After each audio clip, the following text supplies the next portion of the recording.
Good morning, everyone. Hope you're having a beautiful day. Look at this. We've got a 20-70mm f1.8 that just came out from Sony, and it's amazing. I'm joking. This is a f4.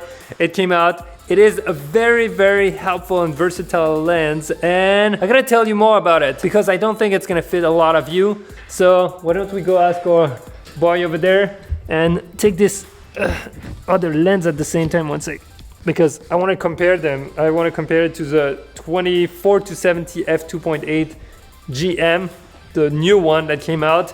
And we've got an expert with us who's going to help us answer the question as, is this lens for you or not? Should we go in a professional setup? Yeah, man, we're professional over here, Pierre. We don't vlog.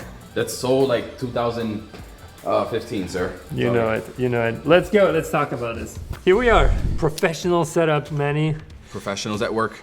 I feel like we're in one of those sports games, you know, like interviewers, commenters, sorry. So we're gonna talk about the good part, the bad parts, and at the end, I kind of want to give people a recommendation if they're considering this lens, maybe what they should couple it with or what their alternative would be. So make sure you tune in until the end, because that might save you a lot of money. So 24-70 versus 20-70 f2.8, f4. What's your hot take? What do you like about this small lens, first of all? It's obviously meant for everything, right? It's 24/7. You get a little bit on the wide end, which is great for, you know, filming yourself or whatever the case is, but it's a solid offering, but kind of niche market. My first grip when I saw the lens, I was 20-70. I was super excited, right? Because I'm like, finally, you can recommend something. They don't need that 16-35 because 20 and 16, I know there's some big difference, but at the end of the day, it's not that difference. You can get away with 20mm in my opinion. I've done it a lot where I shoot with just a 20mm fixed lens and travel in the streets, and that looks great. But then they hit me with the f4 and I was like, yeah, why you do this to me? Yeah, that one hurt. It does. And I'm gonna show you a few photos. We took photos of Manny with the 20-70 at f4 and then with the 24-70 at f2.8, just to show you the difference in the background blur, because we always think f2.8 is the best. But a lot of people will get away with f4. You know, especially if you're filming with your camera, if you're doing only daytime and you're shooting from far things, you know, and you don't need that like crazy separation that a 70-200 or f2.8 would give you, especially on the wide end, you know, like whether you're shooting at 20 f4 or f2.8, I feel like in the city, you won't see too much the difference unless your subject is extremely close to you. Would that be a lens that I would recommend for travel photographers? Maybe, Manny, maybe. Maybe travel. Maybe, but you know the one hiccup I would have is like, go home after sunset. Yeah. It's like, no, that's it, dude, go home. Like your ISO's gonna shoot up. I don't have that problem because I already know where the limitation is. Yeah. You know, so I'm like, okay, in the studio we have controlled lighting. You know, when you can control your light, you're all good, especially in like the studio photography. Yeah. But yeah, once it gets somewhat dark, I mean, unless you're shooting with A7S3, it's not gonna be a good lens to use. Yeah, look at these shots. I was taking photos of Manny and I think the ISO jumped from like 1,000 to 2,000 directly after switching from the 2.8 to the f4, and it's a big difference. You know, if you're buying this lens, you're clearly on a lower budget usually, which means maybe you don't have the craziest best camera that can handle high ISO. I think it's gonna be a big factor. Now, the really good point, like I said, is that range, 20-70. If you're filming yourself, you can actually do everything with this lens. So I would give that lens to someone filming me, for example, because they can go wide. I can use their camera to film myself and I can give the camera back and they can get those 20-70 shots. Actually, when I shoot a lot with Jeremy in Japan, he was shooting with the 24-70 all the time. That was great. But again, at night, you're running into these issues. Maybe a 20-70 f4 coupled with a prime lens, not too expensive. What would we go for? Like if you had just two lenses, that 20-70 and a prime. Depends if I'm filming.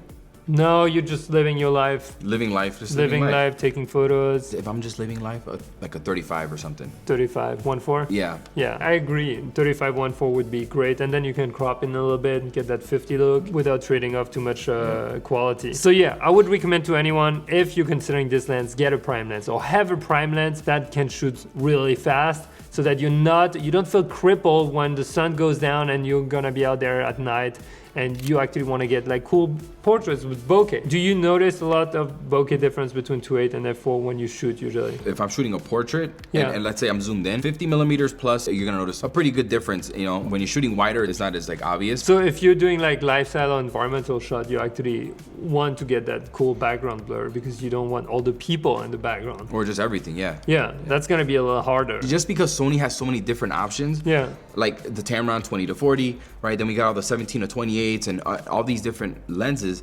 But then again, it's like every brand always has like that budget 24-70. Yeah. So I feel like this is just like a small improvement over that, right? So instead of just giving us 24-70 budget, they're like, okay, we'll give you an extra 4 millimeters, Yeah. which is nice. This thing controls lens breathing, focus breathing, controls it very well, and also being able to rack focus. Oh, you were maintaining saying, focus. yeah. Yeah, so it's legitimately like a pretty good, solid choice for video, you know? Yeah, you can check out Manny's video, but what he showed me is that you can change your focus and the focus is constant as you're zooming in and out. It doesn't lose it. And you tried with a GM version 2, and you have that point where it goes slightly out of focus before it catches again. And I was really surprised. I didn't expect that. I was like, whoa, what do you mean? Yeah, this is like 2.657K. I'm like, how is that gonna beat this? But apparently it did. So the good, it is small, compact. You have that 20-70mm range. If you need that extra 4mm, I think it makes a huge difference if you're filming yourself. We're filming ourselves on the 20mm right now. 24 would be like this. Yeah, would be like really tight. It would be slightly awkward. A little bit. And then you've got the same construction. It's a G lens. You've got the buttons. You've got the iris lock. You've got the aperture ring. Great. You know, it feels like a G Master. Yeah, it's the same. It feels the same. It's just like shorter, smaller. Now, the bad part, that f4. For a lot of you, it's gonna cripple you completely in your photography if you're trying to get those background blur shots, if you're trying to shoot at night or get portraits with like those little lights in the background. I think that's gonna be a problem. If you're shooting in studio, no. If you're doing video, probably not, because you're putting ND filters, and maybe you don't need that f2.8 or that 1.8. First of all, if you do go for that lens, I recommend getting another prime lens or having one. Which one do you think, Manny? I would say like a good 35 is versatile enough to cover a lot. A little bit of wide, crop in a little bit. Yeah, good 35. 35 is such a well-rounded lens.